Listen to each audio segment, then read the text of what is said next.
నిజమే పల్కెద బాహువెలెత్తి శృతివాణి జాహ్నవి గోపతి ధ్వజడుంఠీశ గణేశ్వరుల్ గురిగా ఓ వారాణసీ దేవి ఓ గజ చర్మంబరు కూర్మి పట్టణమా ఓ కళ్యాణి నింబోల అంబుజగర్భండమునందులేవు నగరంబుల్ తీర్థరాజంబులున్. ఊర్ధ్వబాహుడనై చేతులు పైకెత్తి నేను సత్యాన్ని చెబుతున్నాను. నేను చెప్పేటటువంటి సత్యము వేద సరస్వతీదేవి, గంగానది, వృషభధ్వజుడైనటువంటి పరమేశ్వరుడు, డుంటి గణపతి, ప్రమదగణాధీశ్వరులు వీళ్ళంతా కూడా సాక్షులు. ఓ వారాణసీ పట్టణమా, గజచర్మాంబరధారి అయినటువంటి పరమేశ్వరుని యొక్క నగరమా, ఓ కైవల్య కళ్యాణ స్వరూపిణి, ఓ కాశీనగరమా, ఈ సమస్త బ్రహ్మాండంలోనూ కూడా నీతో పోల్చదగినటువంటి, నిన్ను మించిన అనడం లేదు, నీతో పోల్చదగినటువంటి నగరములు కానీ తీర్థరాజములు కానీ లేవు సుమా అంటున్నాడు అగస్త్యుడు. లేవు లింగంబుల విముక్త లింగమునకు సాటిసేయంగ భూర్భువస్వస్త్రియమునా. మూడు భువనములలోనూ కూడా లేవు లింగంబుల విముక్త లింగమునకు సాటిసేయంగ భూర్భువస్వస్త్రయమునా. మూడు భువనాల్లోనూ కూడా అవిముక్త లింగమునకు, అవిముక్త లింగం అంటే కాశీలో ఉన్నటువంటి విశ్వనాథుని యొక్క లింగము, ఆ లింగమునకు సాటి అయినటువంటి లింగములు ఇంకెక్కడా లేవు సుమా. రావు తక్కటి పుణ్యతీర్థములు నీకు సాటి సేయంగ భూర్భువస్వస్త్రియమునా. మూడు లోకములలోనూ కూడా కాశీ తీర్థమును మించినటువంటి కాశీ క్షేత్రములో ఉన్నటువంటి తీర్థరాజమును సరిపోలేటటువంటి తీర్థములు ఎక్కడా కూడా లేవని చెప్పారు. అవిముక్తము అనేటటువంటి పేరుతోటి విశ్వేశ్వర స్వామి మందర పర్వతానికి పోయేటప్పుడు కాశీలో ప్రతిష్ఠించాట ఒక లింగాన్ని. ఆయన కొంతకాలం మందర పర్వతానికి వెళ్ళవలసి వచ్చింది. ఆ మందర పర్వతానికి వెడుతూ కాశీలో ఒక లింగాన్ని స్థాపించాడు. అది అవిముక్త లింగము అన్నారు. ఆ లింగమును స్మరించిన వారికి పునః కాశీ ప్రాప్తి కలుగుతుందట. మళ్ళీ కాశీ దర్శనం. శివుని చేత విముక్తము కాదు కాబట్టి దీన్ని అవిముక్త లింగము అన్నారు. అదే విశ్వేశ్వరలింగం, ఆయన ప్రతిష్ఠించిన లింగము ఆయనకు ప్రతినిధి కాబట్టి అవిముక్త లింగము అంటే సాక్షాత్తు విశ్వేశ్వరుడే. ఆ లింగమునకు విశ్వేశ్వరునకు ఏ విధమైనటువంటి భేదము లేదన్నారు. ఈ విధంగా బాధపడుతూ బయలుదేరాడు అగస్త్య మహర్షి భార్యతో సహా. నెమ్మదిగా బయలుదేరి వస్తున్నాడు. దారిలో వింధ్యపర్వతం కనిపించింది. అంటే కాశీలో ఉన్నటువంటి అగస్త్య మహర్షి దక్షిణాపథానికి వస్తున్నాడు, దక్షిణ భారతదేశానికి. మధ్యలో వింధ్యపర్వతం చాలా ఎత్తుగా ఉన్నది. అది పెరగడం వల్లే కదా ఆ సమస్య వచ్చింది. అగస్త్య మహర్షిని చూచాడు. వినయంగా తన యొక్క దేవతా స్వరూపంతో పాదాభివందనం చేశాడు. అగస్త్యుడు, భార్య లోపాముద్ర, శిష్యగణం. నాయనా వింధ్యమా, చాలా బాగుందయ్యా, చాలా సంతోషం. నేను పెద్దవాడిని అయిపోయాను. దక్షిణ భారతదేశానికి తీర్థయాత్రలకు వెడుతున్నాను. దక్షిణాపథానికి ఎత్తులు ఎక్కి దిగలేను. ఆ మోకాళ్ళ నొప్పులు అప్పుడు ఉండేవేమో. అందుచేత నేను మళ్ళీ తిరిగి వచ్చే వరకు ఇలాగే ఉండు నువ్వు అన్నాడు. పాపం ఈరోజు వరకు వింధ్యపర్వతం అలాగే ఉన్నాడు.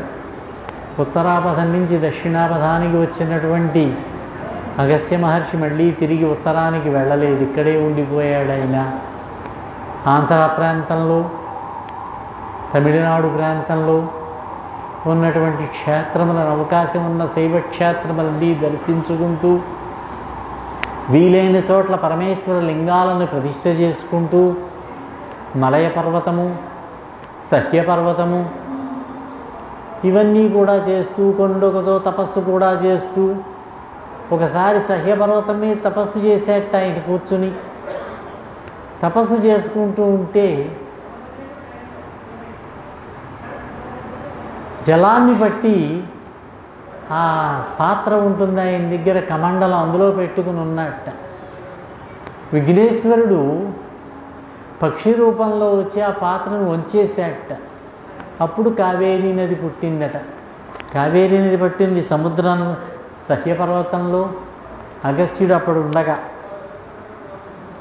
అశ్విని మొదలైనటువంటి నక్షత్రములు, సూర్యుడు మొదలైనటువంటి గ్రహములు, తారకులు, మహారణ్యాలు, నదులు, సముద్రాలు, సప్తపర్వతాలు, దిక్కులతో పరివేష్టించబడినటువంటి ఈ భూమండలం అంతా కూడా, ఈ కనపడేదంతా కూడా కాలవశం చేత ప్రళయం సంభవించినప్పుడు కనుక అదృశ్యమైపోతే, నశించిపోతే, మనం విశ్రాంతితో సుఖంగా ఉండడానికి కాశీక్షేత్రం ఒక్కటే శాశ్వతంగా ఉంటుంది.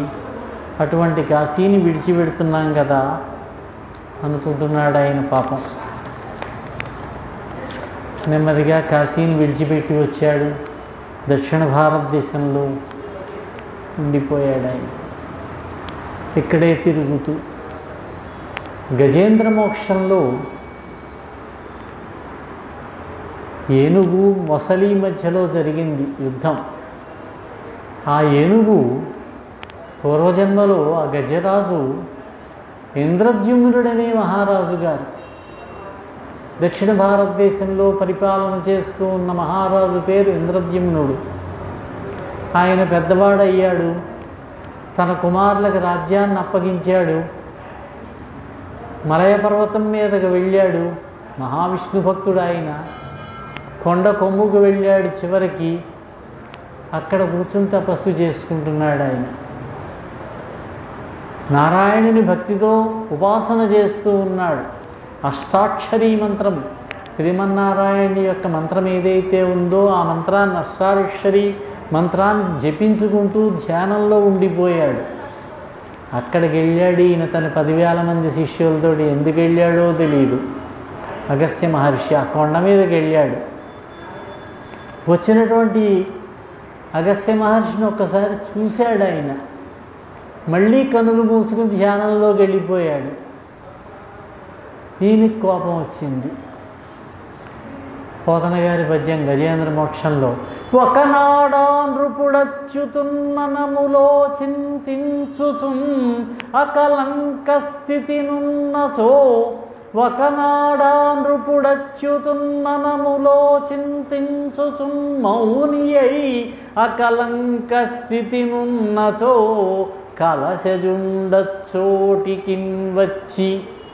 ఈయన కలశీయుడైన మిత్రుడు, వరుణుడు అని ఇద్దరు ఋషుల యొక్క వరం వారి యొక్క సంకల్పం ప్రకారంతో ఇద్దరు పుట్టారు కవల పిల్లలు. ఒక ఆయన అగస్త్యుడు, ఒక ఆయన వశిష్ఠుడు. అందులో అగస్త్యుడు వెళ్ళి అరణ్యాలకు వెళ్ళి తపస్సు చేసుకున్నాడు. వశిష్ఠుడు రాజుల దగ్గర ఉండి వారికి పురోహితుడిగా ఉన్నాడు. ఆ అగస్త్యుడు అక్కడికి వచ్చాడు. అచ్చోటికి వచ్చి లేవక పూజింపకయున్న మౌనిగని నవ్యక్రోధుడై. అప్పటికప్పుడు కోపం వచ్చేసిందట. నవ్యక్రోధుడు ఎందుకు వచ్చిందో తెలియదు అకారణంగా. నవ్యక్రోధుడై మూఢా లుబ్ధా కరీంద్రోత్తమయోని పుట్టుమని శాపం బిచ్చే భూవల్లభా. లుబ్ధ, మూఢ, వచ్చినటువంటి ఋషీశ్వరులకి సేవ చేయాలనేటటువంటి విషయంలో నిష్టలేనటువంటి వాడివి కనుక నువ్వు మూఢుడివి. వచ్చిన వారికి ఆదర మర్యాదలు చేసి వారికి సకల సౌకర్యములు, భోజనాధికములు కల్పించడానికి వెనకాడుతున్నావు కనుక లుబ్ధుడివి నువ్వు. కరీంద్రోత్తమయోని పుట్టుమని శాపం బిచ్చే, ఏనుగువై పుట్టమన్నట్ట. ఆయన ఎందుకు లేవలేదు? ఆయన ఉన్నది పరమనిష్టలో, ధ్యానంలో ఉన్నటువంటి వాడు ఇంకో పనిలో మనస్సు వెళ్ళదు. చూశాడు కానీ మళ్ళీ కళ్ళు మూసుకుని ధ్యానంలోకి వెళ్ళాడు ఆయన. కానీ వచ్చినటువంటి ఎంతటి ధ్యానంలో ఉన్నా కూడా మహర్షులు వచ్చినప్పుడు, పెద్దలు వచ్చినప్పుడు లేవాలి, గౌరవించాలి. ఇది ధర్మశాస్త్రాలు చెబుతున్నది. చాలా తర్కం ఉన్నది ఇక్కడ. అందుచేతనే ఏనుగై పుట్టాడు, అరణ్యంలోకి వచ్చి పడ్డాడు. ఆ ఏనుక్కే ముసలితో పోరాటం జరిగింది. ఇక్కడ ఇంకొక కారణం కూడా ఉన్నది. ఈ జన్మలో ఇంద్రద్యుమ్న మహారాజుకి మోక్షం పొందేటటువంటి, ఉత్తమగతిని పొందేటటువంటి, విష్ణు సాయుధ్యాన్ని పొందేటటువంటి అవకాశం లేదు. ఇంకొక జన్మ ఎత్తవలసి ఉన్నది. అందుచేతనే గజరాజుగా జన్మించాడు. తర్వాత విష్ణువు యొక్క సారూప్యాన్ని పొందాడు. సాలోక్య సామీప్య స్థితిని పొందాడు. పార్షదుడయ్యాడు. ఆయనే జయుడు అన్నారు. జయ విజయుల్లో జయుడే గజరాజు, జయ విజయుల్లో విజయుడే ఈ మొసలి అంటారు పెద్ద పండితుడు. ఈ విధంగా దక్షిణ భారతదేశంలోకి వచ్చి ఉన్నాడు. కాశీనగరంలో ఉన్నటువంటి విశేషాలు మరికొన్ని చూసినట్లయితే, పరమేశ్వరుడు కాశీలో పార్వతీదేవితో విహరిస్తూ ఉన్నాడు. ఆయన యొక్క అనుచరగణమంతా కూడా వచ్చి ఉన్నారు. కుటుంబ భారం పెరిగిపోతూ ఉన్నది. ఒకసారి అనిపించిందిట ఆయనకి, ఈ సంసార భారం పెరుగుతూ ఉన్నది. పిల్లలు, ఉద్యోగస్తులు, సేవకులు, శిష్యగణాలు, రుద్రగణాలు, వీటన్నిటినీ కూడా నిర్వహించడానికి ఒక సమర్థుడైనటువంటి వ్యక్తి ఉంటే బాగుంటుంది అని అనిపించి, దేవి మన కుటుంబాన్ని పోషించడానికి ఒక వ్యక్తి వస్తే బాగుంటుందని అనుకుంటున్నాను అన్నట్ట. అప్పుడు పరమేశ్వరుని యొక్క సంకల్పం చేత ఆయన యొక్క వామభాగం నుంచి, ఎడమ భాగం నుంచి విష్ణుమూర్తి ఆవిర్భవించాట. ఆ విష్ణువుని తపస్సు చేయమన్నాడు పరమేశ్వరుడు. అక్కడ ఒక గోతిని తవ్వాడు, పెద్ద గోతిని. ఆ గోతిని తవ్వేటప్పుడు వచ్చేటటువంటి చెమటతోటి ఒక సరస్సుని ఏర్పాటు చేశాడు. ఆ సరస్సు ఒడ్డునే కూర్చొని విష్ణువు 1008 దివ్య సంవత్సరములు తపస్సు చేశాట పరమేశ్వరుడి మీద. పరమేశ్వరుడిని తలుచుకుంటూ విష్ణుమూర్తి చేశాడు. ఈ తపస్సుకు మెచ్చుకున్నాడు శివుడు. ఆనందంగా లాస్యంగా చూశాట. ఆ కదలికలో శివుడు ఉండగా ఆయన యొక్క చెవి యొక్క ఒక కర్ణిక, ఒక చెవి పోగు ఎగిరి ఈ సరస్సులో పడిందట. అందుచేత ఈ సరస్సుకు మణికర్ణికా తీర్థము అని పేరు వచ్చింది. మణికర్ణిక చాలా పవిత్రమైనటువంటిది. ఇక్కడ దానములు, జపములు, తపములు, పితృదేవతలకు ఇచ్చేటటువంటి పిండ ప్రదానములు విశేషమైనటువంటి ఫలితాన్ని ఇస్తాయన్నారు.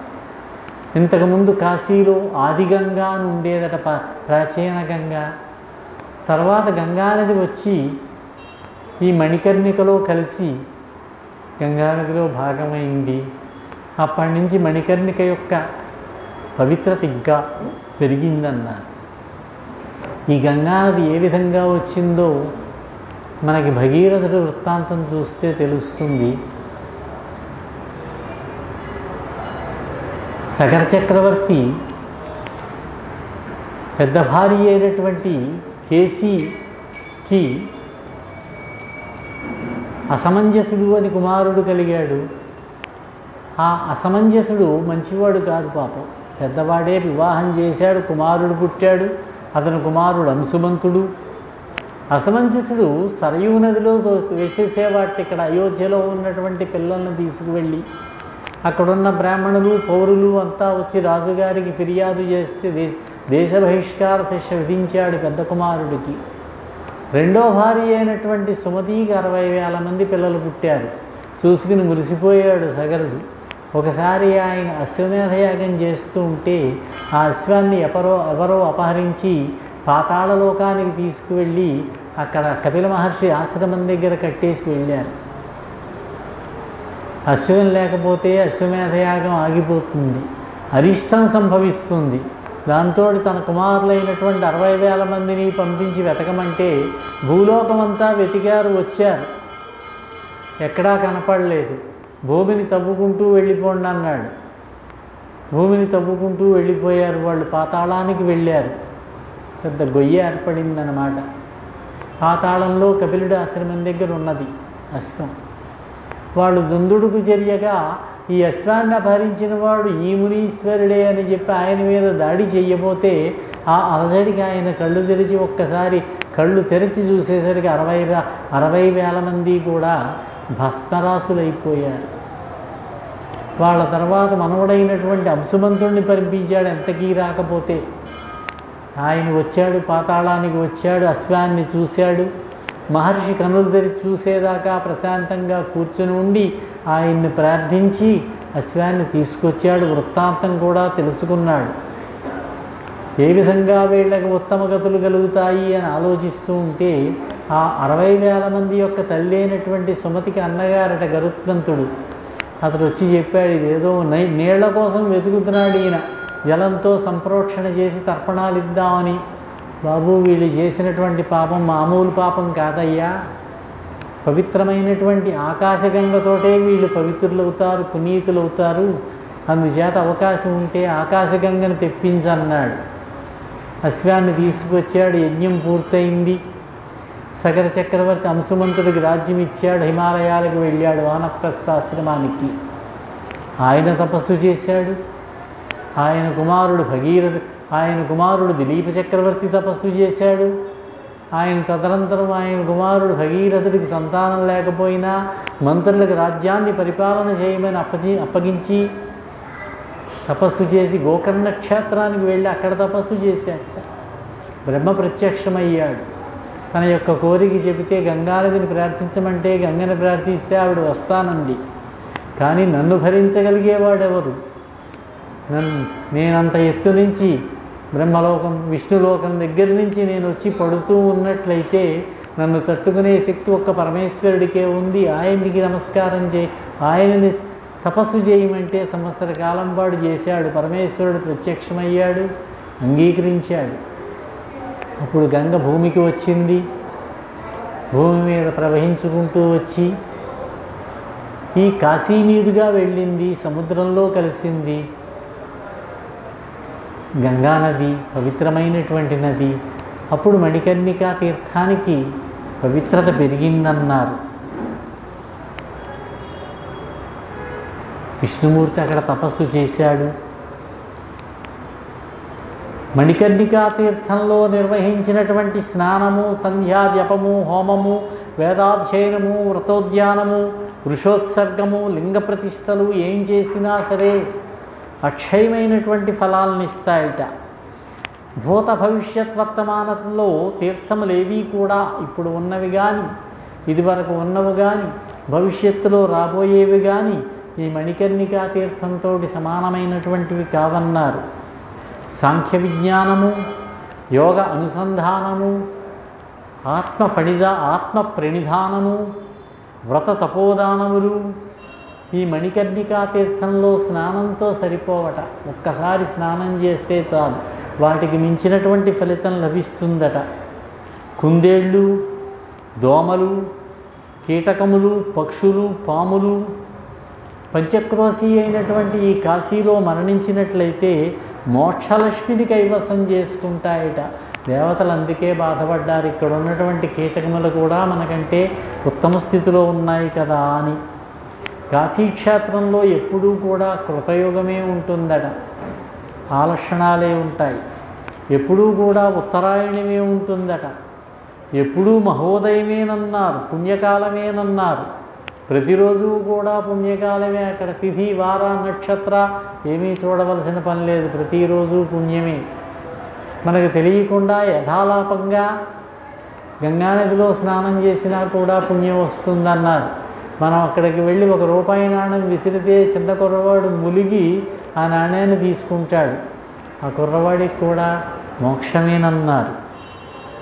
కాశీలో కనుక 5 పగళ్ళు 5 రాత్రులు నివసించినట్లయితే వారికి 4 వేదములు అధ్యయనం చేసినటువంటి పుణ్యం లభిస్తుందన్నారు. అశ్వమేధము, రాజసూయం అనేటటువంటి మహాధర్మల చేత సంపాదించబడేటటువంటి పుణ్యం కాశీలో 3 రాత్రులుంటే చాలు లభిస్తుందన్నారు. ఆ గంగానదిని సందర్శనం చేసుకుంటే చాలట, విశ్వేశ్వరుని దర్శనం చేసుకుంటే చాలట, తులాపురుష దానం కాశీ సందర్శన మాత్రం చేత లభిస్తుందన్నారు. ఒక ఆమె అడిగారు, ఏమండి మీరు 3 రోజులుంటే పుణ్యం అంటున్నారు, మేము వెళ్ళి 11 రోజులు ఉండొచ్చామండి అన్నారు. మంచిదేనండి, 3 రోజులు ఉంటేనే పుణ్యం వస్తూ ఉంటే 11 రోజులు ఉంటే దీనికి 3 రెట్లు వస్తుంది మీకని చెప్పాల్సి వచ్చింది. కాశీలో మరణిస్తే పుణ్యం అనుకున్నాం, మోక్షమేననుకున్నాం. ఒకవేళ కాశీలో బహుకాలం నివాసం ఉండి పొరపాటున ఏదైనా అవసరం వచ్చి బయటకు వస్తే ఇక్కడ మరణించాడు ఆయన, అయినా కూడా కాశీలో మరణించినటువంటి పుణ్యం వస్తుందన్నారు. నా చిన్నతనంలో చెప్పుకున్నారు, నేను బాగా చిన్న వయసులో ఉండగా ఒక ఆయన ఎవరో కాశీకి వెళ్ళారట.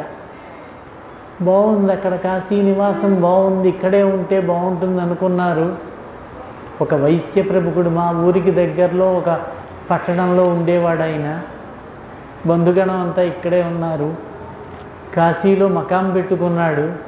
పాపం మన తెలుగుదేశం నుంచి, తెలుగుదేశం అంటే పార్టీ కాదు, తెలుగు ప్రాంతం, ఇక్కడి నుంచి వచ్చినటువంటి వాళ్ళకి సదుపాయాలు తక్కువగా ఉన్నాయి. నేను చెప్పేది 90-100 సంవత్సరాల వెనకటి మాట అన్నమాట. సౌకర్యాలు తక్కువగా ఉన్నాయి. ఇక్కడ 4 ఇత్తడి చెంబులు పెడితే విభూది పెట్టినట్లయితే బాగుంటుంది అనుకున్నాడు. చిన్నగా వ్యాపారం మొదలుపెట్టాడు, బాగా అభివృద్ధి చెందింది, పెద్దగా వ్యాపారం చేశాడు, లాభదాయకంగా నడుస్తోంది.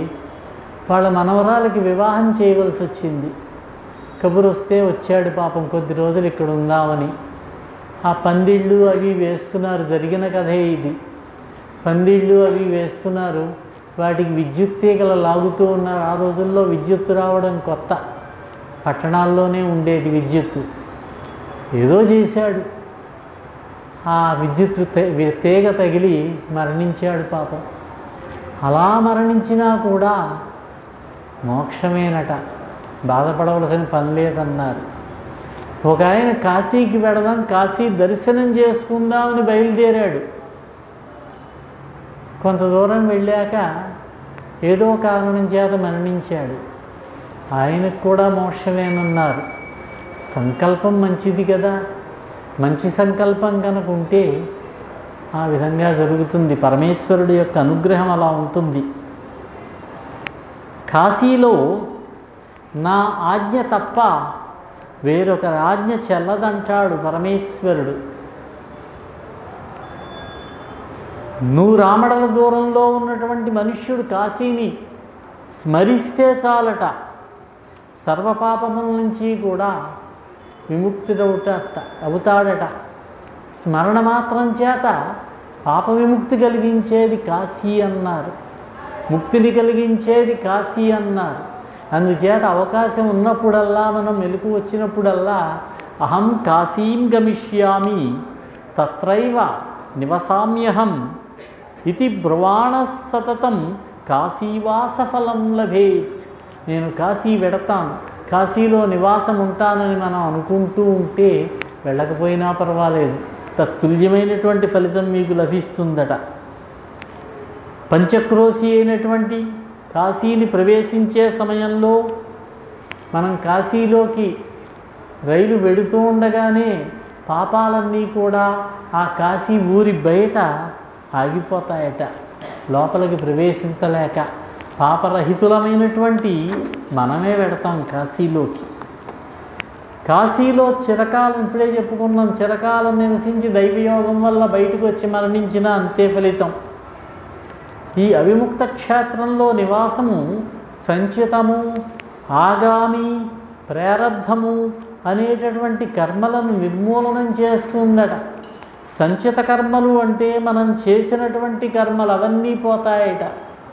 ఆగామి అంటే మనం చేయబోయేటటువంటి కర్మలు అవి కూడా పోతాయట.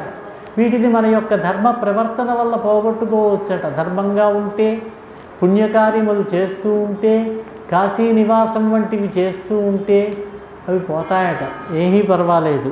కానీ మూడవది ఉన్నదే ప్రారబ్ధము, అది అనుభవించవలసిందే, అనుభవిస్తేనే కానీ పోవన్నారు. వాటిని కూడా పోగొట్టేటటువంటి సమర్థత కాశీ పట్టణానికి ఉన్నదట, విముక్త క్షేత్రానికి.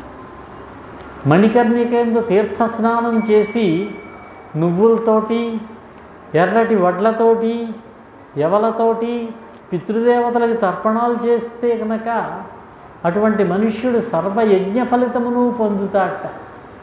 ఇంకా చూసుకోవాల్సిన పని లేదన్నారు. మణికర్ణికా స్నానం తర్వాత మౌని అయి జితేంద్రుడై ఆ విశ్వేశ్వర దర్శనం చేసుకున్నట్లయితే, సందర్శించుకుంటాడో ఆయన కూడా సర్వవ్రత ఫలితములను పొందుతాట. విశ్వేశ్వర ప్రీతిగా కాశీలో మరణించేటటువంటి మానవుడు కైవల్యాన్ని పొందుతాడు, ఇందులో సందేహం లేదన్నారు. యాగ విధానంతో, యోగ సాధనలతోటి బహుజన్మల్లో సంపాదించినటువంటి ఫలితం కాశీలో శరీర త్యాగం చేసినటువంటి జనులకు సిద్ధిస్తుందట. శరీరము క్షణభంగురం అని తెలుసుకుని జనన మరణ వేళలయందు పడేటటువంటి యాతనలు దుర్భరములు అని ఆలోచించుకుని మనుష్యుడు ఏం చేయాలంటే, ఆయుష్యం తీరే వరకు కూడా కాశీలోనే ఉండాలన్నారు. కాశీలోనే నివాసం ఉండాలి. యముని యొక్క గంటలు వింటూ ఉండాలట. ఆ యముని యొక్క ఘంటానాదాన్ని వింటూ కాశీలో నివాసం ఉండి అక్కడ మరణించి మోక్షాన్ని పొందేటటువంటి ప్రయత్నం చేయాలన్నారు. భాగీరథీ స్నానపరత పోలంగలేదు, ఆమ్నాయ శస్త్ర ఆగమాధ్యయనము. కాశీలో ఉన్నటువంటి భాగీరథీ నదిలో, గంగా నదిలో స్నానం చేయటం ఎందు ఉన్నటువంటి తదేకమైనటువంటి ఆసక్తి శాస్త్రముల యొక్క, వేదముల యొక్క, ఆగమ ప్రోక్తములైనటువంటి కారణ, కామిక అనేటటువంటి శాస్త్రముల యొక్క అధ్యయనమును మించి ఉన్నదట. వాటితో సరిపోదట శాస్త్రాధ్యయనము గంగా స్నానంతో. వాలాయమును మనోవాక్కాయ దురితాళి విదళించు గంగాభివీక్షణంబు. ఒక్కసారి ఆ గంగానది బయట నిలబడి, ఆ గట్టు మీద నిలబడి ఒక్కసారి చూస్తే గంగానదిని మన యొక్క వాచిక, కాయిక, మనస్సు, మూడు మనోవాక్కాయ కర్మలు, మనస్సు చేత, మాట చేత, శరీరము చేత చేసుకున్నటువంటి పాపములన్నీ కూడా నశించిపోతాయి ఒక్క దర్శన మాత్రం చేత, గంగా దర్శనం. శ్రీకంఠు కృపలేక సిద్ధింపనేరదు, శ్రీకంఠు కృపలేక సిద్ధింపనేరదు, త్రిదశ గంగానదీ తీరవసతి. ఆ పరమేశ్వరుడి యొక్క అనుగ్రహం లేకపోతే కాశీలో నివాసం ఉండడానికి మనకు అవకాశమే లభించదట. బ్రహ్మ విజ్ఞాన సంపత్ప్రాప్తి హేతువు జను కన్యా సింధు సలిల సేవా. అక్కడ ఉన్నటువంటి గంగానదీ నీటి యొక్క సేవ చేసుకోవడం అన్నది బ్రహ్మ విజ్ఞాన సంపత్తి హేతువట. కలియుగంబున కలుష చిత్తులకు, శఠులకు, చాటుగా మనఃక్లేశాన్ని కలిగించే స్వభావం కలిగినటువంటి వాళ్ళు శఠులు, కలుషమైనటువంటి మనస్సు కలిగిన వాళ్ళకి, అన్యవిత్తాపహర్తలకు, ఇతరుల యొక్క ధనాన్ని దొంగిలించేటటువంటి వాళ్ళు, యతులకు, అన్యవిత్తాపహర్తలకు, అనియతులకు, నియమం లేని వాళ్ళు యతులకు కాదు, అనియతులకు, నియమం పాటించని వాళ్ళకి, ఆత్మయందు ప్రాయశ్చిత్తమాచరింపకాంక్షగల ఎప్పుడు, ఆత్మయందు ప్రాయశ్చిత్తమాచరింపకాంక్షగల ఎప్పుడు, నరునకు గంగ దిక్కు. ఈ విధమైనటువంటి పవిత్రమైనటువంటి గంగానది ఉన్నటువంటి స్థలము. గంగానది అనేక చోట్ల ప్రవహిస్తున్నది. ఎక్కడో హిమాలయాల్లో పుడుతున్నది, ప్రవహించుకుంటూ వచ్చి సముద్రంలో కలుస్తున్నవి. ఈ మధ్యలో అనేక ప్రదేశములు ఉన్నాయి. కానీ కాశీక్షేత్రానికే ఆ విశిష్టత. దానికి కారణం కాశీనివాస పట్టణము పరమేశ్వరుని యొక్క స్థలమవ్వడం వల్ల, ఆయన వెలసినటువంటి అవిముక్త క్షేత్రం కావడం వల్ల. కృతయుగంలో ధ్యానము హేతువన్నారు, ధ్యానమే ప్రధానమైనదన్నారు.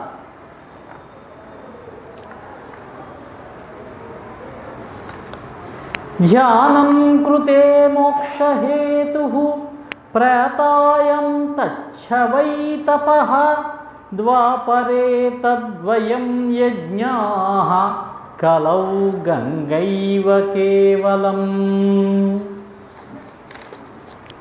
కాశీలో కృతయుగంలో ధ్యానము హేతువన్నారు. త్రేతాయుగంలో ధ్యానము తపస్సు రెండూ కారణాలన్నారు మోక్షానికి. ద్వాపరంలో 3 చెప్పారు, ధ్యానము, తపస్సు, యజ్ఞము. ఈ మొదటి 2 చేయలేకపోతే యజ్ఞాలు చేసుకోమన్నారు. ఇక కలియుగం వచ్చేసరికి ధ్యానాది నిరపేక్షంగా గంగయే మోక్షహేతు అన్నారు. గంగా స్నానం చేస్తే చాలన్నారు. ఇది మూలంలో ఉన్నటువంటి శ్లోకం. దీన్ని కనుక తెలుగులోకి అనువదించాలంటే ఏమని చెప్పాలంటే, కృతయుగంబున ధ్యానంబు త్రేత తపము ధ్యానము 2, ద్వాపరమున అధ్వరము తపము ధ్యానము, ధ్యానము తపము అధ్వరము యజ్ఞము, కేవలము కలియందు గంగా జనులకు అపవర్గ సంసిద్ధి కారణములు. మోక్షాన్ని ప్రసాదించేవి అవి చేసినట్లయితే. కానీ శ్రీనాథుల వారు ఇలా 3 చెప్పకుండా ఒక్కొక్కటే చెప్పుకెళ్ళారు.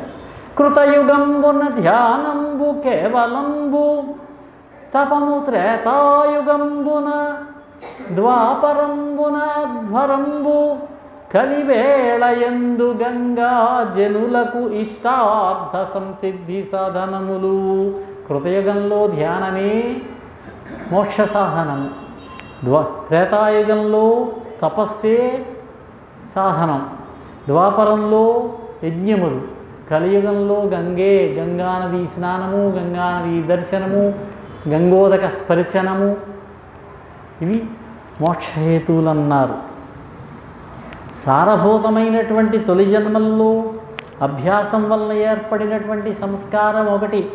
మన యొక్క పూర్వజన్మ యొక్క సంస్కారాన్ని బట్టి ఈ జన్మ నడుస్తూ ఉంటుంది. పూర్వజన్మలో మనం చేసినటువంటి పుణ్యపాపములను బట్టి ఈ జన్మలో మన కథ నడుస్తూ ఉంటుంది. దానికి తోడు నా అనుగ్రహం ఒకటి ఉండాలి. పరమేశ్వరుడు చెబుతున్న మాట ఇది.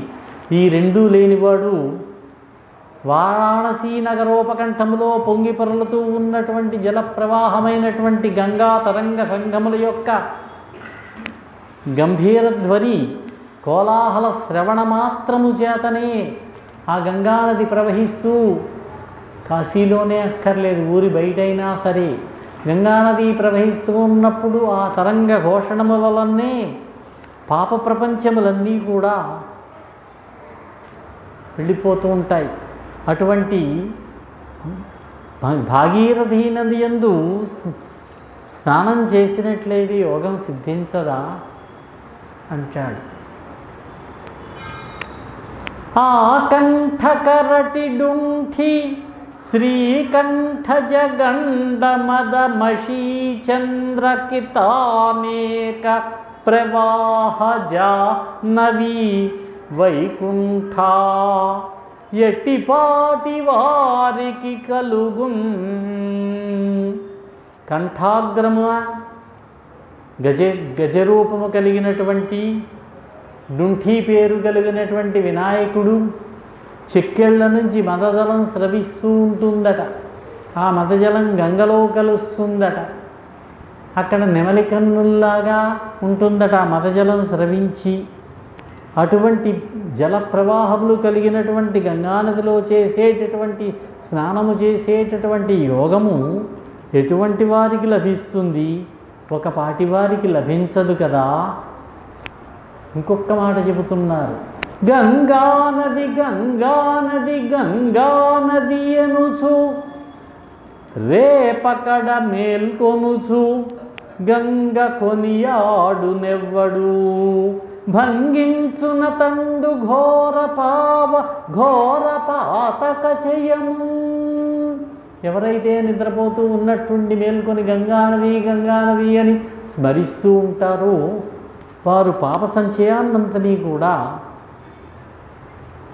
పోగొట్టుకుంటారట. పాయున లక్ష్మి, గంగానదిలో స్నానం చేస్తే ఒక్కసారి స్నానం చేస్తే చాలు పాయున లక్ష్మి, అలక్ష్మి పోతుంది. పాయు అశుభంబులు, పాయును దుర్నిమిత్తములు పోతాయి. పాయును అకీర్తి, పాయు ప్రతిబంధము, పాయు మహాఘ సంఘముల్, పాప దురిత సంఘములన్నీ కూడా, పాప సంచయమంతా కూడా పోతుందట. ఇంకా వచ్చేవి ఏమిటంటే పోయేవాడి జాబితా చెప్పారు. పాయున లక్ష్మి, పాయు అశుభంబులు, పాయును దుర్నిమిత్తముల్, పాయును అకీర్తి, పాయు ప్రతిబంధములు, పాయు మహాఘ సంఘముల్. దాయు శుభంబు, శుభం కలుగుతుంది. దాయు కుశలంబు, దాయు మనోరథార్థముల్, మనోరథములు తీరతాయి. పాయక కాసి కట్టెదుర పారువియన్నది తీర్థమాడినన్. మన కళ్ళ ముందు ప్రవహిస్తూ ఉన్నటువంటి గంగానదిలో ఒక్కసారి స్నానం చేసినట్లయితే జరిగేటటువంటివి ఇవి పరమేశ్వరుడు చెబుతున్నాడు విష్ణుమూర్తికి కాశీ యొక్క గొప్పతనాన్ని గురించి. ఎలా ఉపవాసవ్రతము, ఎలా అష్టాంగయోగము, ఎలా యజ్ఞము, ఎలా తపంబు, గంగా కూలంకష తీర్థమాడగూడినయేనిన్. గంగానదిలో గనక స్నానం ఆడగలిగినట్లయితే ఇవన్నీ ఎందుకు మనకి అంటారు. ఉపవాస వ్రతం ఎందుకు, యోగ మార్గానుయాయులు అనుసరించేటటువంటి అష్టాంగ యోగ మార్గం ఎందుకు, యజ్ఞం ఎందుకు, తపం ఎందుకు? గంగా స్నానం చేస్తే చాలు కాశీలో. శ్రద్ధాపురస్సరంబుగా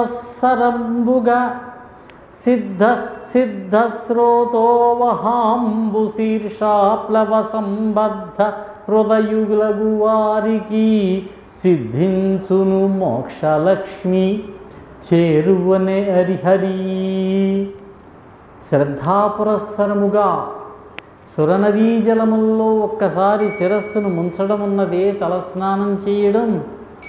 అందు నిబద్ధమైనటువంటి హృదయము కలిగినటువంటి వాళ్ళకి సమీపంలోనే మోక్షలక్ష్మి సిద్ధిస్తుందట. వాని కులంబునున్ కులమే, వాని తపంబులున్ తపంబులే, వాని కృతంబునున్ కృతమే, వాని శృతంబు శృతంబే. కృష్ణ, ఓ కృష్ణ, విష్ణుమూర్తితో చెబుతున్న మాట ఇది.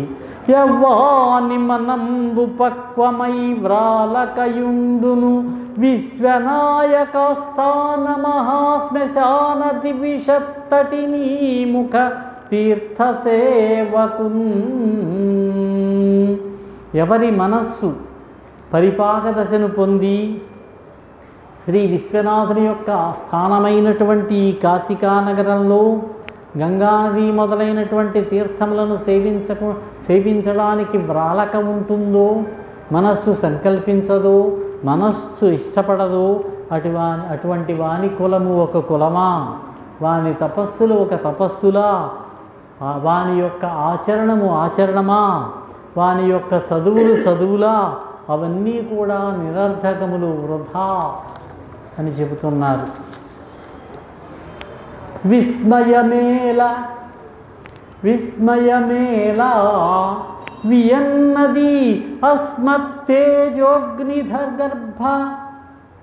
ఆ గంగానది, వియన్నది అంటే దేవతానది. గంగానది నా యొక్క తేజోగ్ని గర్భమును ధరించేటటువంటిది, నా యొక్క తేజస్సును ధరించేటటువంటిది గంగ. అందులో విస్మయం ఎందుకు? అటుగాకున్నన్ భస్మము సేయునే కైటభగన్మరా నిమిషమున సకల కలికలుషములన్. ఈ కలుదోషములను క్షణము మాత్రములో భస్మం చేయగలుగుతున్నది అంటే నా యొక్క దివ్య తేజోగ్ని గర్భమును ధరిస్తున్నది గంగానది. జిహ్మగ విరోధి వాహన, పాములకు శత్రువైనటువంటి గరుత్మంతుడు వాహనముగా కలిగినటువంటి ఓ శ్రీహరి. జిహ్మమతులు అంటే కుటిలమతులు. జిహ్మమతులు తెలియవారు, కుటిలమతులు తెలుసుకోగలుగుతారా? చిరకాలమునన్ బ్రహ్మాండము నడుమ పరబ్రహ్మమయ ప్రపయ ప్రభూరభర సురతటిని.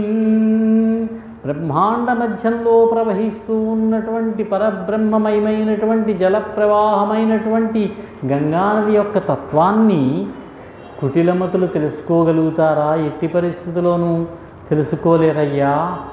ఆకాశగంగా సైకతముల్లో అక్కడ ఉన్నటువంటి ఇసుక తిన్నెల్లో శివలింగార్చనము చేసినటువంటి మానవుడు సాంగోపాంగముగా నిర్వర్తించినటువంటి యజ్ఞము మొదలైనటువంటి క్రియాఫలములను పొందగలుగుతాడు. యజ్ఞము చేసినటువంటి ఫలాన్ని పొందగలుగుతాడు మానవుడని చెబుతూ ఉన్నారు. ఈ కాశీనగరంలో భారత, భాగవత మొదలైనటువంటి గ్రంథములను రచించినటువంటి వాడు, ఉన్నటువంటి వేదములు గంపగొత్తగా ఉంటే వాటినన్నిటినీ కూడా విభాగం చేసి వేదవ్యాసుడు అని పేరు పొందినటువంటి వాడు, అటువంటి సత్యవతీ సుతుడైనటువంటి శ్రీకృష్ణ ద్వైపాయనుడు కాశీలో మకాం పెట్టుకున్నాడు. భూమండలంలో ఈ భరత భూమిలో ఉన్నటువంటి సమస్త క్షేత్రములని, తీర్థములని దర్శించుకున్నాడు. నైమిషారణ్యానికి వచ్చాడు శిష్యులతో కలిసి. ఆయనకు 10,000 మంది శిష్యులు. ఈ 10,000 మంది శిష్యుల్లోనూ ప్రధానులు పైలుడు ఆయనకి ఋగ్వేదం ఇచ్చాడు. వైశంపాయనుడు ఆయనకి యజుర్వేదం ఇచ్చాడు. మూడవ ఆయనకి జైమిని ఆయనకి సామవేదం ఇచ్చాడు. అథర్వవేదం సుమంతుడు అనే ఆయనకి ఇచ్చాడు. ఈ 4 ప్రధానులు, ప్రధాన శిష్యులు ఆయనకి. ఆయన కుమారుడైనటువంటి సుఖమహర్షికి భాగవతం చెప్పి నేర్పాడు.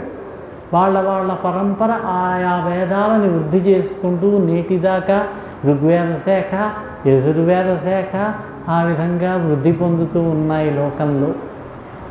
అదేవిధంగా పురాణములను రోమహర్షుడనే సూతుడికి, అతని కుమారుడైనటువంటి ఉగ్రశ్రవుడికి పురాణ సముదాయం అంతా కూడా అప్పచెప్పాడు.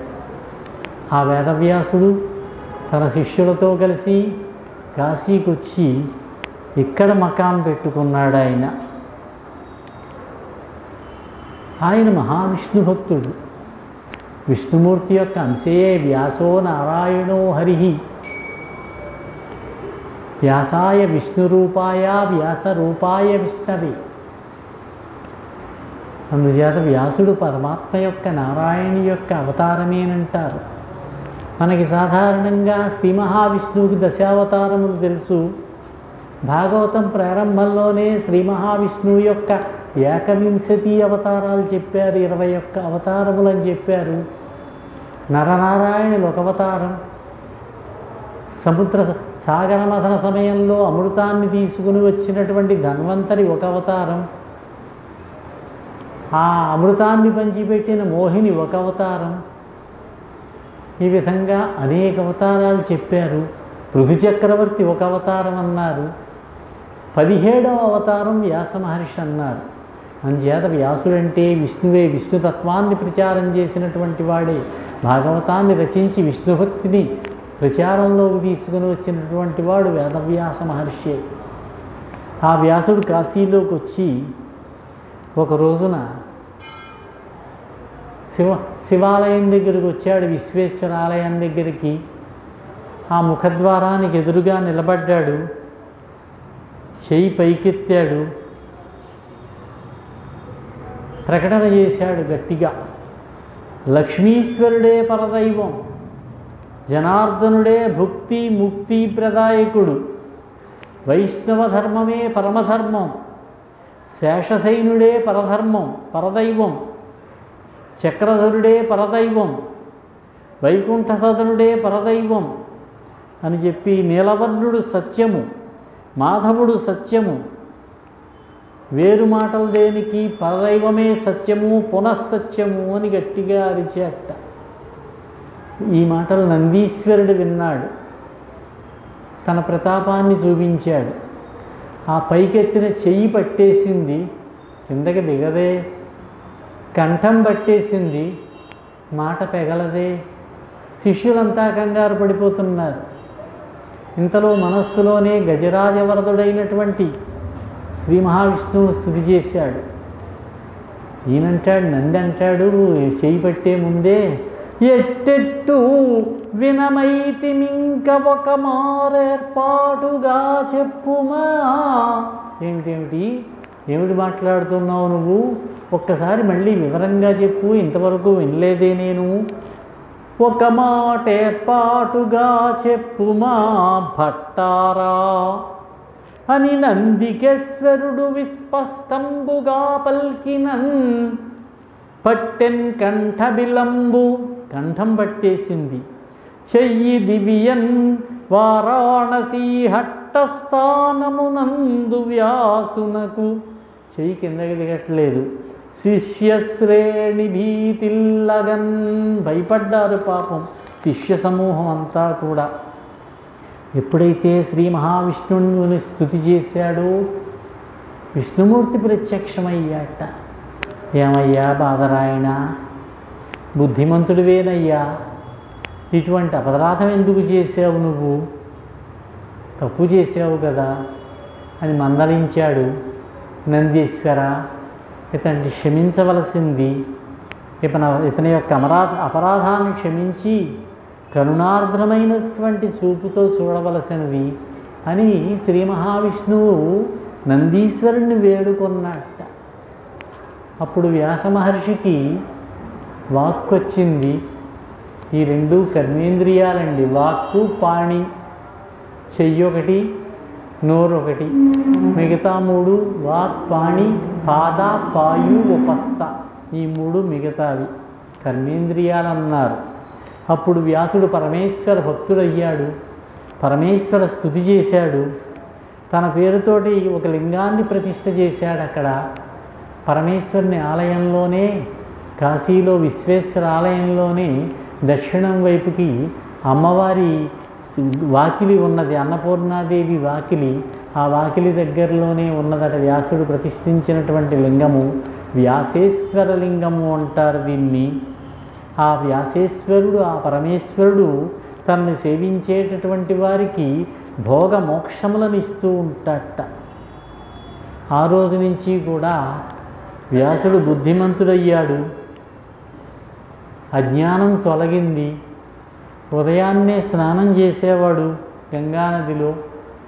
సూర్యుడు ఉదయించి కొంచెం పైకి వచ్చాక సంధ్యావందనము, అగ్నికార్యము, దేవతార్చన మొదలైనటువంటి కార్యక్రమాలన్నీ చేసేవాడు. ఇక విశ్వేశ్వరాలయానికి వచ్చి అక్కడ దక్షిణ దిక్కులోనే ముక్తి మంటపము అని ఉన్నది. ముక్తినిచ్చే మంటపం అన్నమాట దాన్ని. అది ఆ ముక్తి మంటపంలో కూర్చుని పరమేశ్వరుని యొక్క లీలలను, పరమేశ్వరుని యొక్క పురాణములను పఠించేవాడు. అక్కడ కూర్చున్న వాళ్ళకి వినిపించేవాడు. మనం చెప్పుకున్న అష్టాదశ పురాణములు 18, అందులో 18 పురాణాలు పరమేశ్వరునికి సంబంధించినవి. ఆ పురాణ పఠనము చేసేవాడు కోపతాపములు తపస్సులు బాధకమని తెలుసుకుని ఏమాత్రము సహనము లేక పుణ్యములకు ఏకరాశి అయినటువంటి కాశికాపురిని ఒకసారి శపిద్దామనుకున్నట్ట వ్యాసుడు. కాశికాపురి మీద కోపం వచ్చింది ఆయనకి. ఆ వృత్తాంతాన్ని చెబుతున్నాడు. త్రిశవన స్నానంబు తీర్చు భాగీరథి శివధర్మములు చెప్పు శిష్యతతికి. 3 కాలాల్లోనూ కూడా త్రిశవన స్నానం చేసేవాట. ప్రాతఃసవనము, మాధ్యాహ్న సవనము, సాయం సవనము అనేటటువంటి 3 సవనములు చేయడానికి ముందు చేసేటటువంటి త్రికాల స్నానం అంటానే 3 పూటల స్నానం గంగానదిలో చేసేవాట వ్యాస మహర్షి. శివధర్మములు చెప్పు శిష్యతతికి ఉదర పోషణము సేయును మాధూకర వృత్తి. భిక్షాటనం చేసుకుని భోజనం ఏర్పాటు చేసుకునేవాడు, కడుపు నింపుకునేవాడు. లింగార్చనంబు కల్పించు నియతి, నియతితోటి నియమపూర్వకంగా పరమేశ్వరర్చనం చేసేవాడు. ముక్తి మంటప మధ్యంబున పురాణములు చెప్పు పంచాక్షరంబు జపంబు సేయు. శివ పంచాక్షరీ నామాన్ని సంతతము కూడా స్మరణ చేసుకుంటూ ఉండేవాడు. భూతి సర్వాంగీణముగ సముద్ధూళించు, ఒంటి నిండా కూడా భస్మమును రాసుకునేవాట వ్యాస మహర్షి. ధరించు రుద్రాక్షదామకములు, రుద్రాక్షమాలలు ధరించేవాడు. మహాశివభక్తుడయ్యాడు ఆయన. శృతులు 4 ఏర్పరచిన సూక్ష్మబుద్ధి బ్రహ్మ సంవేది ఆది పురాణకర్త భారతాఖ్యాన సంహిత ప్రథమ సుకవి గంధవతి పట్టి ఆనందకాననమున. ఆ ఆనందకాననములో కాశీకి ఆనందకాననము అని పేరు, మహాశ్మశానము అని పేరు, వారణాసి అని పేరు. వరుణ అసీ నదులు సరిహద్దులుగా మధ్య కలిగినటువంటి ప్రదేశము కనుక వారణాసి అని పేరు. కాశీ అని పేరు. కాశీ. కొంతమంది ఋషీశ్వరులు అక్కడ తపస్సు చేసుకుంటూ ఉంటే వారికి ఒక పెద్ద వెలుగు కనిపించిందట అంతరిక్షంలో. ఆ వెలుగును చూసి కాశ్యా అన్నారటంటే కాశ్యా అంటే వెలుగట. అందుచేత కాశీ అనేటటువంటి పేరు వచ్చిందట. అవిముక్త స్థలము అని పేరు. శివుడు ఇక్కడ విడిచిపెట్టి ఎక్కడికి వెళ్ళడాయన కాబట్టి, విడిచిపెట్టి ఉండనది కాబట్టి మహాకాననము అని పేరు. ఇవన్నీ కూడా కాశీకి ఉన్నటువంటి పేర్లు. 4 వేదములను విభాగము చేసి భారతాది గ్రంథముల రచన చేసినటువంటి సత్యవతి కుమారుడైనటువంటి ఆ వేదవ్యాస మహర్షి ప్రతిదినము కూడా ఈ విధంగా చేస్తూ ఉన్నట్ట. చిరకాలం ఉన్నాడు కాశీపట్టణంలో. తాను తన యొక్క శిష్యులు శివజ్ఞానం అనేటటువంటి శుభప్రాప్తి కోసం, పరమేశ్వర జ్ఞానాన్ని సంపాదించుకోవడం కోసం, అంటే మోక్షాన్ని సంపాదించుకోవడం నివసించి ఉండగా ఒకసారి ఆయన మనస్సు నిబ్బరాన్ని సమగ్రంగా చూడదలుచుకున్నట్ట. పరమేశ్వరుడు ఈయన ఎంతటి మనస్సు నిబ్బరం కలిగిన వాడు, ఇతడు కామక్రోధలోభములు మొదలైనటువంటి అరిషడ్వర్గములను జయించినవాడా కాదా, ఇతని యొక్క తత్వాన్ని తెలుసుకుందామని పరమేశ్వరుడు ఒకసారి అమ్మవారితో అన్నట్ట. దేవి పార్వతి, బాదరాయుణు భక్తి ఏ పాటి అదియో అరయుధముగాని. ఈ బాదరాయుని యొక్క భక్తి ఏమాత్రం ఉంటుందో తెలుసుకుందాం మనం. అతడు భిక్షాటనమునకే గుదెంచిన ఎప్పుడు ఇంటింట భిక్ష కలగకుండంగా చేయవలయు నీవు. ఇతడు భిక్షాటనానికి వెళ్ళినప్పుడు అతనికి భిక్ష పుట్టకుండా చేయమని పరమేశ్వరుడు చెప్పాట అమ్మవారితోటి. ఆమె అనుగ్రహం, అన్నపూర్ణాదేవి ఆవిడ, పరమేశ్వరుడికే భిక్ష పెట్టిన మహాతల్లి. పరమేశ్వరుడు మణికర్ణికా తీర్థంలో రోజూ స్నానం చేసి అమ్మవారి దగ్గరికి భిక్షాటనానికి వెడతాడట. అమ్మవారికి అలా చెబితే విశాలాక్షీదేవి మహాప్రసాదం అన్నది. సకల ప్రాణుల లోపల ప్రవేశించి నియమించేటటువంటి పరమేశ్వరుడు యొక్క అర్ధాంగి కాబట్టి ఏ ఇంట్లోనూ కూడా ఆయనకి భిక్ష పట్టకూడదనే నిర్ణయం చేసేసింది. భిక్ష లభించే పరిస్థితి లేదు. ప్రాతకాలంలో లేచాడు. రోజు మాదిరిగానే గంగా స్నానము, జపము, తపము, సంధ్యావందనము, పరమేశ్వర దర్శనము అన్నీ అయ్యాయి. 11 గంటలైంది. మధ్యాహ్న స్నానం కూడా చేశాడు. శిష్యగణంతో బయలుదేరాడు. జడితి స్యూతపలాస పుత్రపుటికాశాటీ ప్రసేవంబులన్ ఘటముల్ తామరపాకులున్ గుహళులున్ గండోలముల్ పూని. ఆ వేదవ్యాస మహర్షి విస్తరాకులు, మోదుగాకులతో కుట్టినటువంటి విస్తళ్ళు, కాషాయపు జోలెలు, కుండలు, తామరాకులు, తమలపాకులు అంటాం మనం, తామరాకులు, పోకపొత్తికలు, గండోలములు అంటే గంపలు మొదలైనవి తీసుకుని తలో వీధికి బయలుదేరి వెళ్ళారు. వేదవ్యాస మహర్షి ఒకవైపుకి, కాశీపట్టణంలో అనేక బ్రాహ్మణ గృహములు, వీధినా బ్రాహ్మణ గృహములే, బయలుదేరి వెళ్ళారు.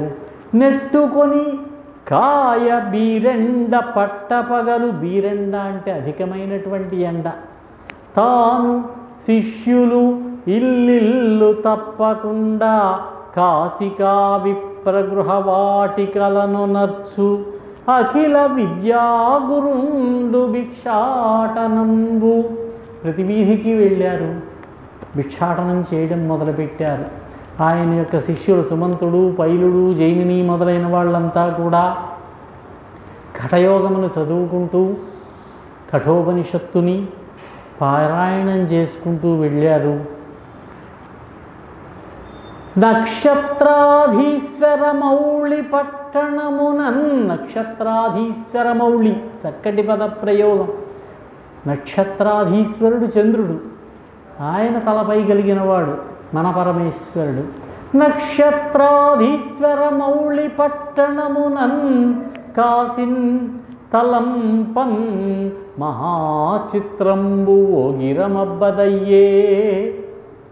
ఎక్కడా కూడా ఆ రోజు భోజనం పుట్టలేదు ఆయనకి. ఋషికిన్ చేకూరదయ్యన్ తుదిన్, కనీసం ఈయనకి కూడా కొన్ని శిష్యుల మాట తీసేద్దాం, పెద్ద ఆయన వచ్చారు, ఆయనకి కూడా భిక్ష పెట్టలేదట. తిరిగే ఇంటెంట భిక్షం ప్రదేహి అనుచు, భవతీ భిక్షాందేహి అని ప్రతి ఇంటికి వెళుతున్నారు, నుంచుంటున్నారు, ఎక్కడా భోజనం దొరకలేదు. తిరిగే ఇంటింట భిక్షం ప్రదేహి అనుచు బాదరాయణుడు ఈశాను పట్టణమున, ఈ కాశీ పట్టణంలో పరమేశ్వరుని యొక్క పట్టణమైనటువంటి కాశీక్షేత్రంలో బాదరాయణుడు తిరుగుతూ ఉండగా ఎక్కడా దొరకలేదు పాపం. బొట్టు పెట్టిన భంగి ఏ యుగ్మలియును, ఏ యువతి కూడా, ఏ ఇల్లాలు కూడా పిలిచి ఒక పట్టెడన్నంబు పెట్టదయ్యే. పరమేశ్వరుని యొక్క మాయ, అమ్మవారి యొక్క సంకల్పం, ఎక్కడా కూడా భోజనం దొరకలేదు. ఒక ఇంటికి వెడితే వండుచున్నారమను ఒక్క వనిజనేత్ర, ఇంకా వంట వలేదంటుంది ఒక ఇల్లాలు. తిరిగి రమ్మను ఒక్క లేతీగెబోని, మళ్ళీ రెండు ఉంటుంది కదా. భిక్షాటనకు బ్రహ్మచారి వచ్చినట్లయితే భిక్ష లేదు అనకూడదు, మళ్ళీ రండి అని తిరిగి పంపించకూడదు. ఇలా అంటుంది ఒక ఇల్లాలు. దేవకార్యంబు నీడను తెరవయోర్తు, మా ఇంట్లో దేవకార్యం, పితృకార్యం ఉన్నది, తద్దినం పెట్టడానికి లేదంటుంది ఒక ఇల్లాలు. ద్వాహ్కవాటంబు తెరవదు వనిత ఒకటే, ద్వాహ్కవాటంబు తెరవదు వనిత ఒకతే. ఒక్క స్త్రీ తలుపే తెరవట్లేదట. ఇంటింటా తిరుగుతున్న, వీధికి తిరుగుతున్నారు పాపం. అదృష్టవిహీనునికి ధనం లభించినట్లుగా ఆ రోజున ఈ శిష్యులకు ఎవ్వరికీ కూడా దొరకలేదు. వ్యాస మహర్షి నెమ్మదిగా తన యొక్క నివాసానికి వెళ్ళాడు. ఆకలికి తట్టుకోలేకపోతున్నాడు. శిష్యులందరినీ కూడా పిలిచాడు. వచ్చారు, ఒక్కొక్కళ్ళే వచ్చారు. ఎరా అబ్బాయిలు, మీకేమైనా భిక్ష దొరికిందా? అబ్బెనే నేడు మీకు మధ్యాహ్న భిక్ష. ఇందాక చూసాను, చాలా కఠినమైనటువంటి పద్యం అనుకున్నాం. శ్రీనాథ మహాకవిది చాలా సంస్కృత పదబంధాలతోటి రాసేసాడు అక్కడ. ఇక్కడ చూడండి ఎంత తేలిగ్గా రాస్తున్నారు. అబ్బెనే మీకు మధ్యాహ్న భిక్ష బ్రహ్మపురివాడ. ఈ బ్రాహ్మణ వాటికలో, బ్రాహ్మణుల యొక్క వీధుల్లో, బ్రాహ్మణుల ఇళ్ల దగ్గర, ఈ కాశికా పట్టణమున అబ్బదో నాకవోలే, నాకులాగే మీకు కూడా దొరకలేదా?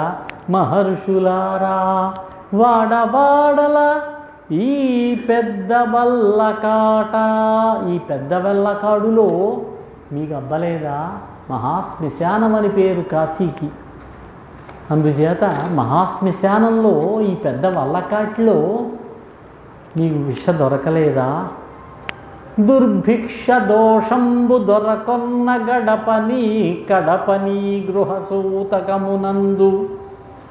దుర్భిక్ష దోషం వచ్చినా సరే, కరువు కాటకాలు వచ్చినా సరే, పెట్టము వెళ్ళిపోండి అననటువంటి ఈ ఊర్లో గృహసూతకం వచ్చినా సరే, ఇంట్లో సూతకం ఉంది అయినా సరే పెట్టకుండా మాననటువంటి ఇల్లాలు ఇంట పీనుగువోయనేనియు కడపని కడపని ముక్కడి కవిసనేని. ఇంట్లో ఎవరైనా మరణించినా కూడా ఏదో విధంగా మైలు లేనిటువంటి వాళ్ళు చేసి పెట్టేవారు. వచ్చినటువంటి భిక్షుగండి పంపకూడదు ఉత్తి చేతులతోటని. అదేవిధంగా సాంఘాతిక రోగాలను వస్తాయి, కలరా, మసూచి మొదలైనటువంటివి.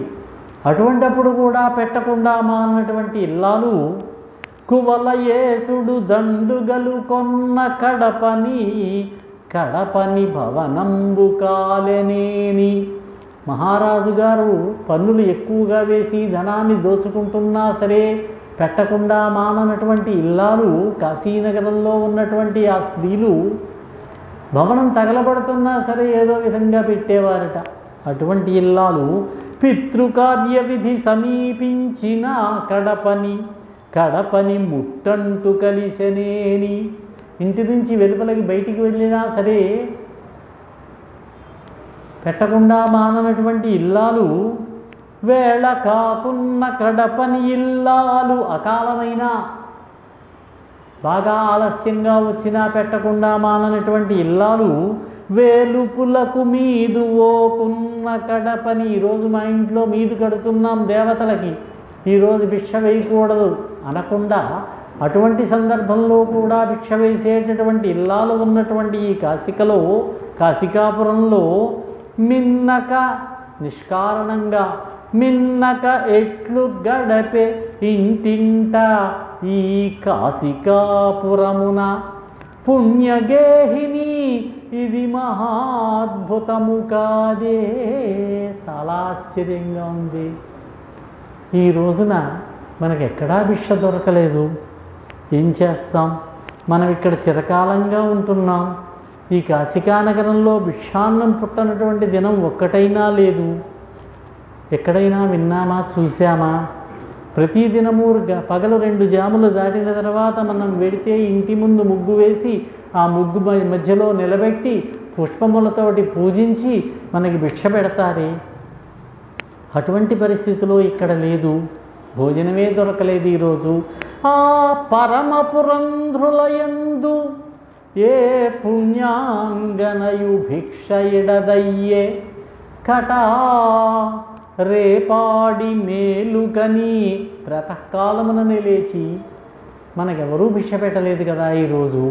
ప్రాతకాలముననే లేచి ఏను ఏ పాపాత్ముని ముఖంబు వీక్షించి తినో, ఏ పాపాత్ముడి ముఖం చూశానో కదా. వాడబారినవి అవి వక్త్రవనరుహములు, మీ యొక్క ముఖములు వాడిపోయాయి. భాజనంబులలోన నిప్పత్సరంబు, భోజన పాత్రలు శూన్యంగా ఉన్నాయి. నీకు భిక్షన్నములేమి నాకు తెలిసే, నీకు భిక్ష దొరకలేదన్న విషయం నాకు తెలిసింది. చేల పంటలు కొయ్యలు చెప్పుకాదే, ఆ మొక్కను చూస్తే తెలిసిపోతుంది పొలంలో పంట పండిందో లేదో. బహుశా మెట్ట పంటలు పండేటటువంటి జొన్నలు మొదలైనటువంటి పంటలు పండేటటువంటి ప్రాంతాల్లో తిరిగాడు కనుక శ్రీనాథుడు, పల్నాటి ప్రాంతంలోనూ అక్కడ చేల పంటలు కొయ్యలు చెప్పుకాదే, కర్రలు చెబుతారు కదా. ధర్మార్థ చతుర్విధ పురుషార్థములు ఉన్నాయి, ధర్మార్థ కామ మోక్షములు. పుట్టినిల్లు కదా కాశీ. ఈ కాశీ పట్టణంలో మనకు నేడు భిక్ష దొరకలేదు. కారణం ఏమై ఉంటుందో ఒకసారి తెలుసుకొని రండి. పట్టణంలోనికి వెళ్ళి ఏమైనా ప్రమాదం జరిగిందా, ఏమైనా అరిష్టం జరిగిందా పరిశీలించి రండి అని అంటే శిష్యులంతా బయలుదేరారు.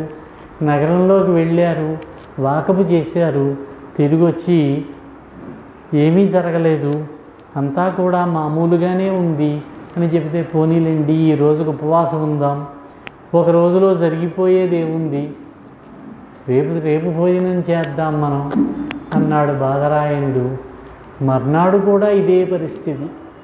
12 అయింది, 1 గంట అయింది, భోజనం దొరకలేదు. ఇంకా ఒళ్ళు మండిపోయింది ఆయనకి. చేతిలో ఉన్నటువంటి ఆ పాత్ర తీసి నేలకేసి కొట్టాడు. మట్టి పాత్రలేగా. కాశీ పట్టణాన్ని శపిద్దాం అనుకుంటున్నాడు బాదరాయణుడు. ఆయనకి తలపు కలిగింది, కాశీ పట్టణాన్ని శపిద్దామని అనుకుంటున్నాడని మూలంలో ఉంది. శ్రీనాథుడు కొంచెం మార్చి కాశీని కాదు, కాశీ పట్టణంలో ఉన్న ప్రజలను శపిద్దామనుకుంటున్నాడని మార్చాడు. కానీ పరమేశ్వరుడు పార్వతీదేవి మాత్రం కాశీనే శపించబూనాడు బాదరాయణుడు అనుకున్నారు. ఎందుచేతనంటే కాశీ వేరు, పరమేశ్వరుడు వేరు కాదు. కాశీ పట్టణము, కాశీలో ఎందరి ప్రజలు అంతా పరమేశ్వర స్వరూపులే కాబట్టి రేపు బాదరాయణుడికి, వ్యాస మహర్షికి, పరమేశ్వరుడికి, అమ్మవారికి మధ్యలో జరిగిన సంభాషణలు ఏ విధంగా ముగింపునిచ్చారు అనేది రేపు చూసి, రేపు చివరి రోజు, రేపు ముగిద్దాం. 9 రోజుల కార్యక్రమంలో ఈరోజు వరకు 8వ రోజు వరకు వచ్చాం. రేపు కలుద్దాం, 6:30కి ప్రారంభిద్దాం. స్వస్తి. స్వస్తి ప్రజాభ్యః పరిపాలయంతాం న్యాయేన మార్గేణ మహిం మహీషాః. గోబ్రాహ్మణేభ్యः శుభమస్తు నిత్యం. లోకాः సమస్తాः సుఖినో భవంతు. స్వస్తి.